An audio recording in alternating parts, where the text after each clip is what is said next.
оқушылар, Қазақстан Республикасы оқу-ағарту министрлігінің біртұтас тәрбие бағдарламасының шабыт жобасы аясында мектебімізден шыққан дарынды оқушы Мәтілбайұлы Абайдың «Ана тілім самғашы биіктерге» атты тырнақ алды кітабының тұсаукесеріне арналған «Бала жүрек жырлайды» атты шығармашылық кешімізге қош келдіңіздер. Бүгін біздің басымызды қосып отырған бір әлем бар, ол поэзия әлемі. Барлығымыздың жүрегіміздің түкпірінде поэзия әлеміне бастап апарар жол бар. Әрине, оны жарыққа шығарып, басқаларға жеткізе алатын, айналаға терең көзқараспен қарай отырып, өз жүрегінен шыққан жырларын да жеткізе біледі. Ендеше, бүгінгі кешіміз мектебімізде өлең шығарып жүрген дарынды оқушымыз Абайға арналады. Еңсе тіктеп қазақтығым, елдігім, тәуелсізбін деп айтатын келдігін, бүкіл қазақ жаза алмай жүр қазірде, бір Абайдың жазып кеткен игісін. Қара сөзі, қара өлеңі қарымды, толғады Абай мұңы менен зарымды. Абай сынды данасы бар халықтың, ол қызы да болу керек дарынды.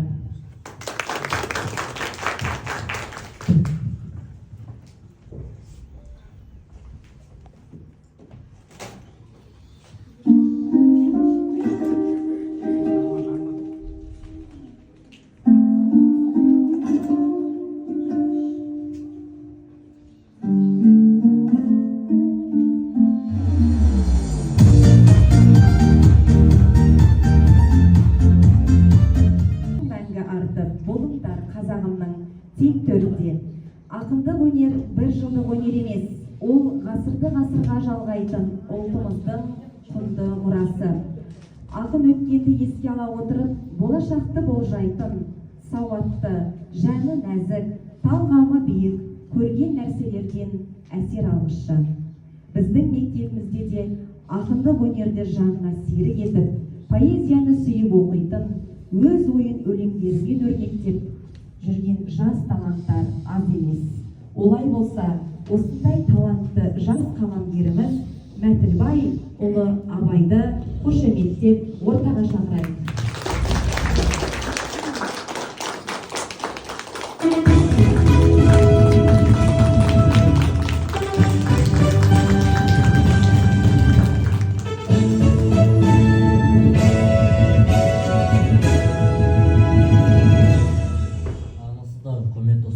Достар және барлық қатысушылар, міне сіздермен алғаш рет «Ана тілім самғашы биіктерге» атты өлеңдер жинағының тұсауын кескелі отырмыз. Менің өлеңдерім және де менің осы сезімдерім және де туған тіліме, ана тіліме деген мәдениетімді көруге болады. Менің өлеңдерім бұл менің алған әсерлерімді өмірдегі және де барша тұлғалардың байымасын дәріптеуге деген ниетімді көрсетіп болады. Менің шығармашылығымның бастауы мектеп қабырғасындағы ұстазым Олжас ағай. Ол мені әрдайым жетілдіруге және де үнемі мен дұрыс жолға салып, шабытымды шыңдауға бағыт берді. Сол үшін сізге үлкен рахмет. Бұл жинақта менің алғашқы қадамдарым ғана көрініс тапқан. Алда жазар әлі көптеген шығармаларым және арманым мен ойларым бар. Мен сіздерге осы уақытта осы өлеңімді ұсынып, өз ойымды білдіре алғаныма қуаныштымын. Осында отырған барша адамға өз алғысымды білдіргім келеді. Әсіресе менің ата-анама және де мені әрқашан қолдап, құрметтеп жүрген мұғалімдеріме және де достарыма алғысымды білдіремін. Менің алда әлі жазар шығармаларым өзіме жалғасын табуына үміттенемін. Ендеше сіздерге зор денсаулық, бақыт және тыныштық тілеймін. Ендеше өздеріңізге «Ана тілім самғашы биіктерге» атты өлеңімді оқып берейін. Ана тілім самғашы биіктерге. Ана тілім биікке көтерілші, қорықпастан ашық еркін сөйлеші, тарихыңның тереңінен орын алып, қуатты сөзбен тоқтамай өрлей берші. Бұрмалап шатасты ғой мән мағына, текті сөзге қосылған соң жасама, би шешенде мұра еткен қастерлі, тиіспеші тарихымен салтына. Ұяты жоқ ұлы сөздің бұл астында, шұбарланып тілім менің қан сауыры, биліктегі депутаттар шынайы іске көшсе сөйлеу үшін жұрт алдында. ресми тілдің пайдасы қанша бізге болашақта керек деп мектеп өзі ұлтаралық қатынас тілі болған соң санамызға қалыптасқан сол бір сөзі шығарса бір орыс тілін оқудан тыс көз ашылған шәкірт жерде бір болмыс мұхит асқан Еуропаның тілдері көп қандалыдай орыс тілге қадалдық біз пайдасы бар көрудеміз күнде шіркін жас балада боқтауда тізбек етіп зиян жағын сезініп көрген жұртқа пайдасы бар ма өзі үшін ермек етіп көрдің бе сайлаған қазақ тілде қай ұлтты олар мүмкін сирек шығар шындығы керек етпес үйренбей-ақ қойдым деп ата бабаң айтқан беді қай жылғы сәлемдеуге жарамады хал сұрасып жылы шырай танытып дос санадық телефонға телміріп кетсек те сол қазақ тілде жазуға да шын ұялдық оқуымыз мәз емес қой әлі күнге санамыз бөлек біліміміз әр деңгейде шағын мәтін түгілі бір сөйлемді мүдіреміз оқуда да қырсық неме санамыз толсыншы тек қысыр сөздерге қазақша сөйлейікші әр кезде де кезіккен кедергіге еш сөнбей ана тілім самғай берші биіктерге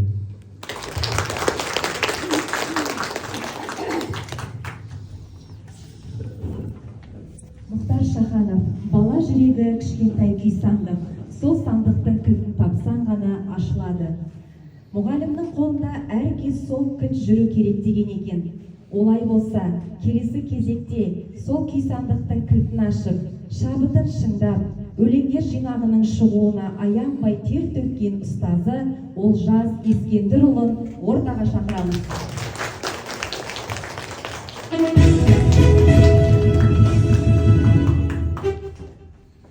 Қайырлы күн құрметті қонақтар, әріптестер мен оқушылар.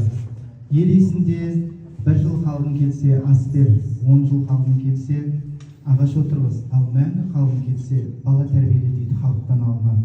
Ұстаздық еткен жалықпас үйретуден балаға деп Абай атамыз айтқан осынау қастерлі мамандықтың иесі болып жүрген 20 жыл ішінде мектебіміздегі дарынды, талантты, қабілетті балалардың көзін ашып және ақындық өнерге бет бұрған оқушыларды әрдайым қолдап келемін. Сондай-ақ осы дараланып шыққан оқушыларымның өлеңдерін өңдеп, оларды жинақ етіп шығаруды үрдіске айналдырдым. Айта кетер болсам, 2016 жылы елеміс Мелістің өлең деген қазынам бар атты жинағы және де Қосболова Айдананың қыз арманы өлеңдер жинағы, 2019 жылы Әлижанова Кенжегүлдің мөлт еткен мөлдір сезім атты әңгімелер мен өлеңдер жинағы шығардым. Сондай-ақ жаңағы Меліс деген оқушым колледж қабырғасында жүріп те осы ақындық жолын жалғастырып, жаңа қалам атты өлеңдер жинағын шығарды. Бұған да өзімнің септігімді тигіздім.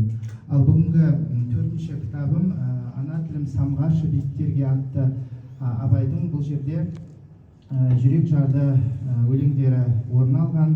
Абай осы 6-шы сыныптан бері өлең жазуға дағдыланды. Оның бұлақ көрсең көзін аш демекші, оның да дарынын ашуға мен өзімнің үлесімді қостым. Абай осы қабілетінің арқасында бірнеше байқаулардың жеңімпазы. Оны ана үстелдегі дәлелдерден көрсеңіз болады. Облыстық, республикалық және аудандық байқауларда бірнеше рет жүлделі орындарға ие болып жүр.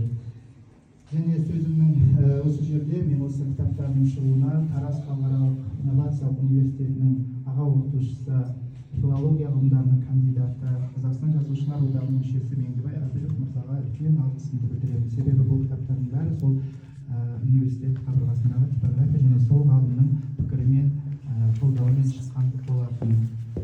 Енді сөзімнің соңында баршаңызды алда келе жатқан көктем мерекелерімен шын жүректен құттықтаймын. Мына қасиетті Рамазан айы мүбәрәк болсын. Ораза ұстаған барлық жандардың ниеттері қабыл, тілектері асыл болсын.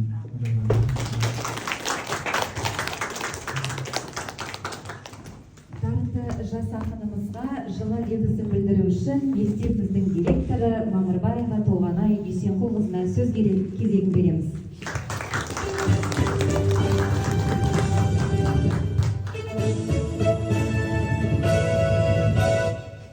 Құрметті қонақтар, әріптестер, бүгін ерекше күн болып жатыр. Яғни бала тәрбиелеуде ерекше орын алатын, оның дарындылығын ашу. Сол күй сандық деп бағана өздері де айтып жатқанда, күй сандықтың кілтін тауып аша білген Олжас Ескендірұлы және де Абай оқушымыз сәттілік тілеймін. Шығармашылығын шыңдала берсін. Әрқашанда жырлауың, ой өрісің, әрбір алдағы уақытта да таусылмай еңбектене беруіңе тілектеспін.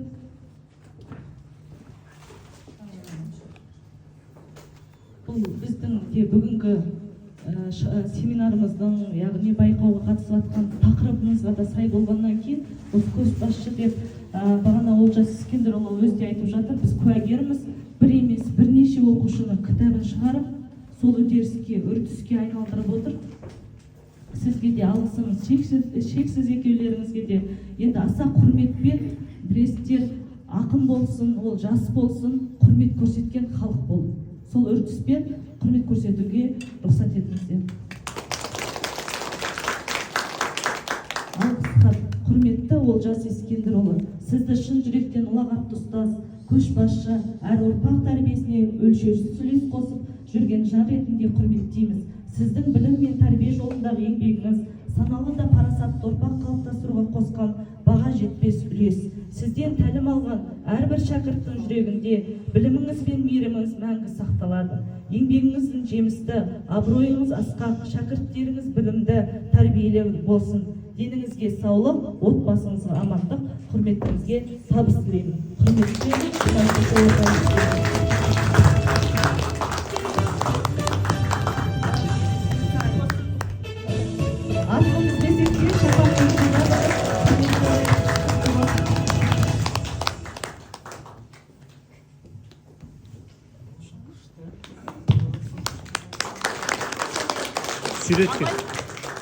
Осы ағайынның жолымен жүріп, өз бала болсаң да дана бола білген, атыңа затың сай болып, Абай Құнанбаев атаңдай болуыңа тілектесе отырып, қаламың ұштала берсін деген арнайы блокнот. Жинағының тұсауын кесу үшін бүгінгі кешіміздің құрметті қонағы Жамбыл облысы әкімдігінің білім басқармасы Қордай ауданы білім бөлімінің әдістемелік кабинетінің жетекшісі Бахрамова Сәуле Амангелдіқызына қолқа салмақшымыз.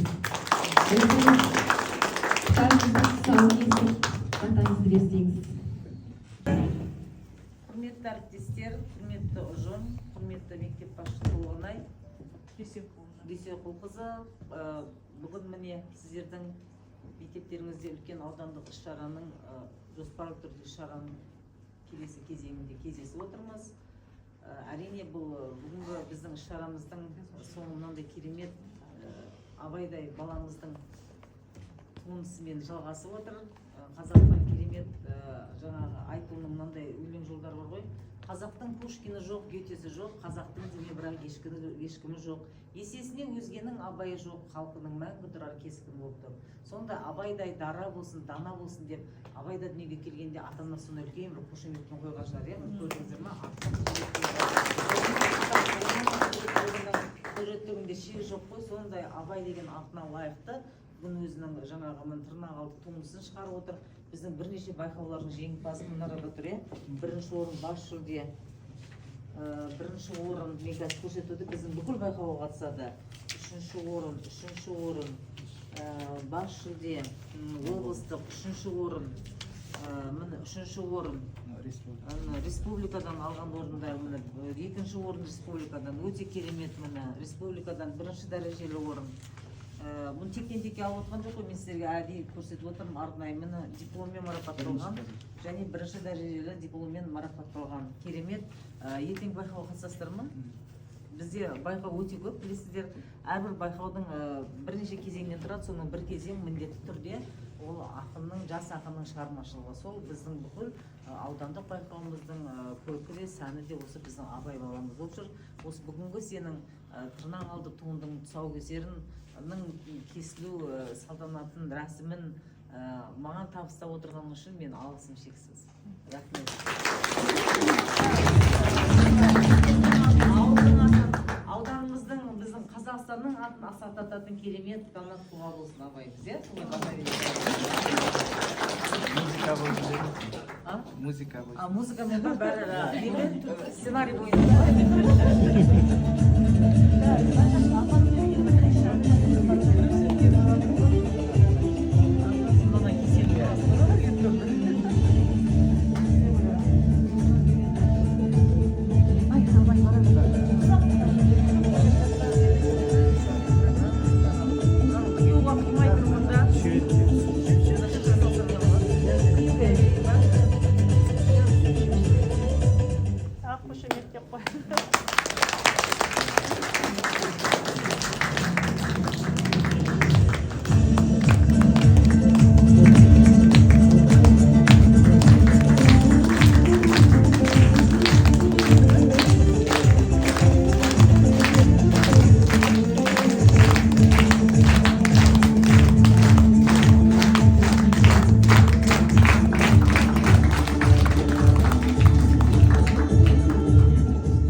өсіп жатса болашақта біздің айттық қой жаңағы Қазақстанның белгілі ақындардың қатарына.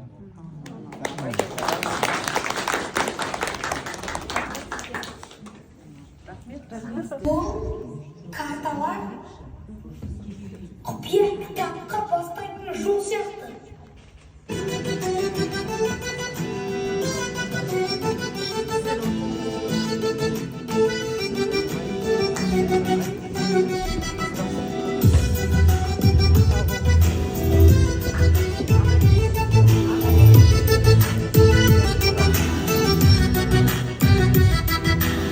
Dostum kitapxanaga, kiriga qurballaga, o'qisam deyil, saqaysin deyil, kitob o'qilsa qadala. Мәдаяттар киіз ауыл киімің дертін қозғап, жас балаша көңілді жақсуатар.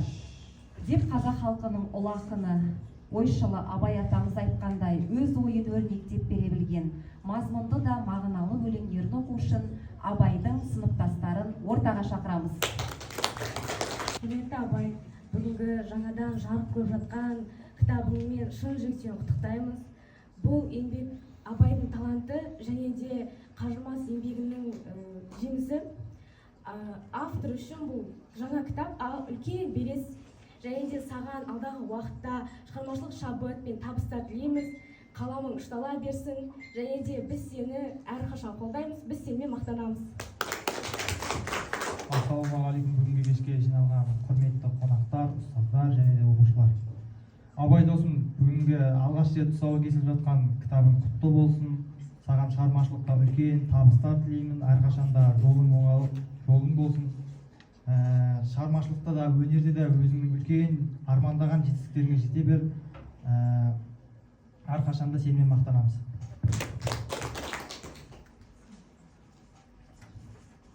Және де сыныптастарымыздың атынан кішігірім сыйлығымыз бар еді.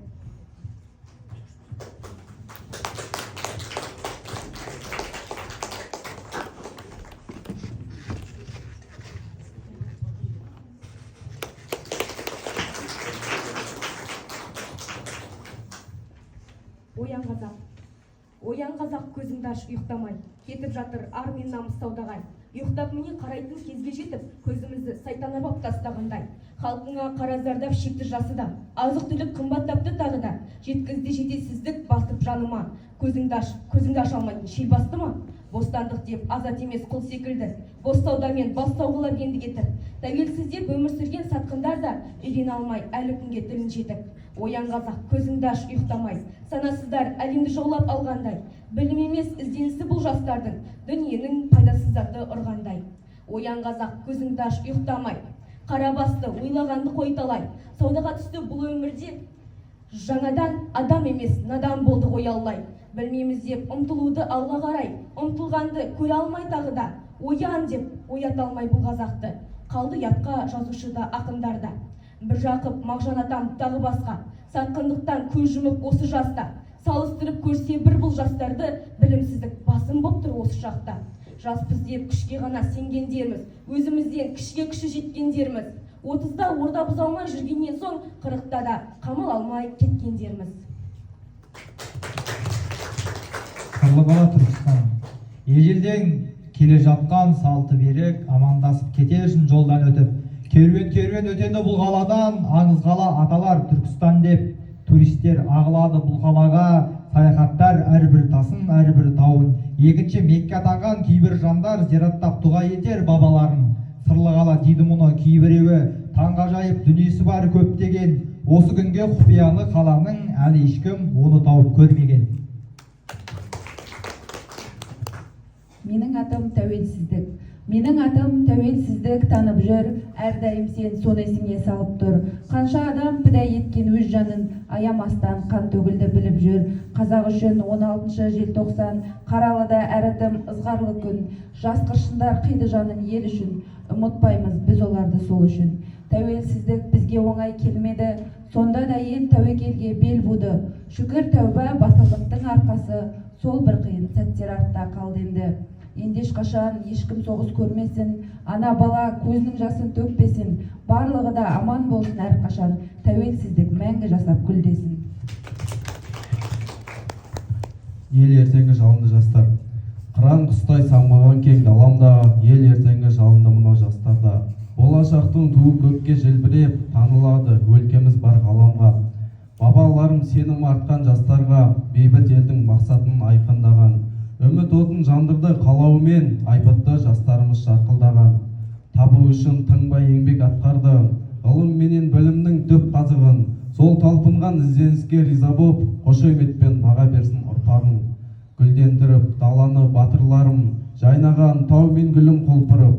Өтпесін деп бейжай мынау даладан, қалдырған өшпес мұра мәңгілік. Аманатын түсініп ақ алаштың, сый құрметін жасасын әр қазағым.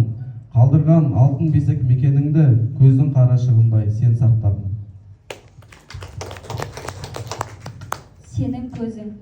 Сенің көзің сондай көркем мөлдіреген, жарқын күндей шуақ шашқан жұлдыз дерем. Жайқалған жауқасындай бұл көктемде, сенің көзің неге ғажап бұл өмірде. Қарашығым көзіңдегі ерекше, қара бадам таңырқайды несіне. Жалт-жұлт еткен кірпіктерің тамаша, сөзбен оны жеткізу бір басқаша. Дарасың ғой менің жалғыз жаныма, жайдарлысың жол көрсетер баршаға. Табиғаттың сұлулығы іспеттес, неге сонша сұлусың бұл жаһанда. Көз қараспен ғашық болған жасты көрдім, үндеместен сөз байласқан жұпты көрдім.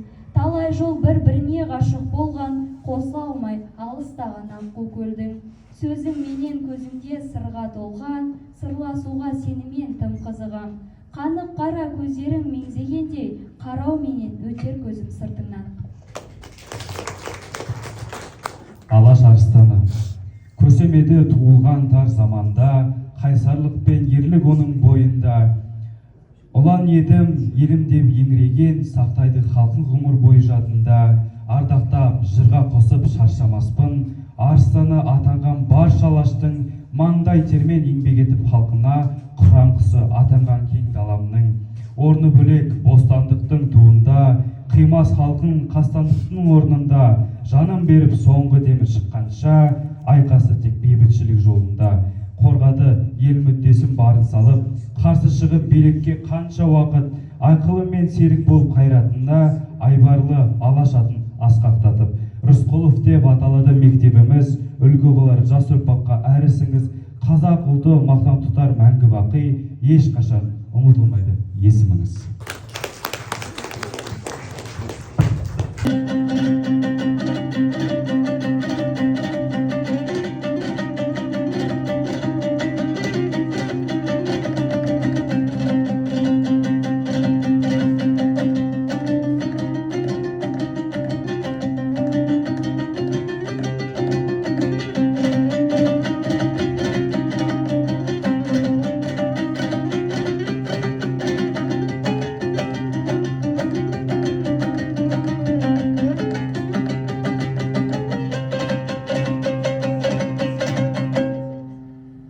Тірі болсам, қазаққа қызмет етпей қоймайын.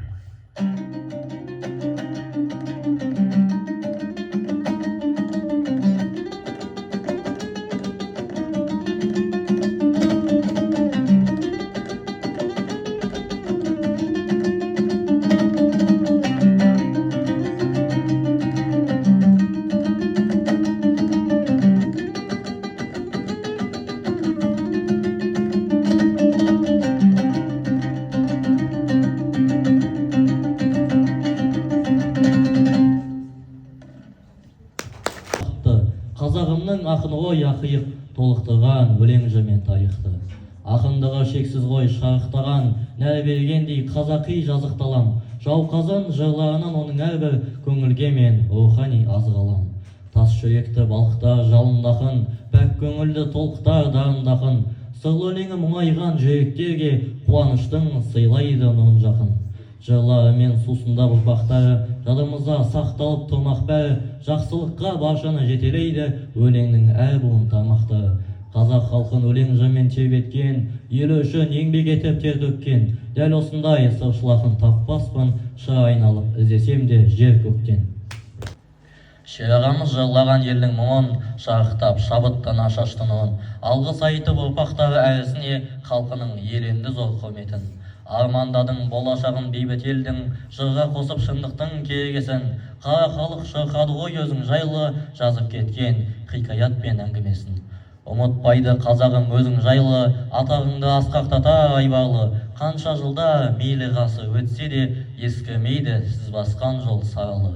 Дүниенің сырын айтып сырласқанда, қас-қабағын шытпаған бір адамға, заманның осал тұсын түзеп әркез, әділетті жақтап кетті әрқашанда. Уақыттың қадірінде түсінгендей, өмірін шыншылдықпен өткізгендей, шығармалы ақиқатқа арқа болып, жар салумен шарасыз күй кешкендей, қайсар қасқыр мінезің бар ағамай, шешендерсің еңбектерін бағалай, жүрек жарды туындысын оқыған соң, риза боп тамсанасың шерғамай. Шындықтың шырақшысы атанған, туған ғой бағымызға осындай жан, әрбір жазған мақаласын назар салып, жас өрендер оқып жүрші әрқашан. Шерағамды еске алып арнау жаздым, болмасам да ұқсап бағып ізін салдым, қадір тұтып оқса екен еңбегін деп, ізгі тілекпен өз жырымды аяқтадым. Атау.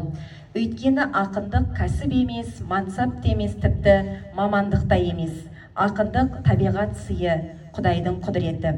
Ақындық оқу деген оқу жоқ. Ақын іштен туады, талант тумасынан дейтініміз де сондықтан. Өз отауын, ошағын, отын қорғар, көбейсін батыл мінез, батыл жандар. Жырлаудан шаршамасын ақын біткен, оқудан жалықпасын оқырмандар дегендей, жас ақынымыздың өлеңдері оқушысын ешқашан жалықтырмай, оларды жақсылыққа, адамгершілікке, отаншылдыққа баулай берсін. Жас ақынымызға болашақта танымал ақындардың өлеңдеріндей мағыналы жыр, шумақтарын тудыра беріңіз демекпіз. Еліміздің мақтанышына айналатын, абыройлы саналы, мемлекетіміздің ардақты азаматы болуына тілектеспіз. Осымен бүгінгі бала жүрек жырлайды атты кешіміз өз мәресіне жетті. Келесі кездескенше сау болыңыздар, аман болыңыздар.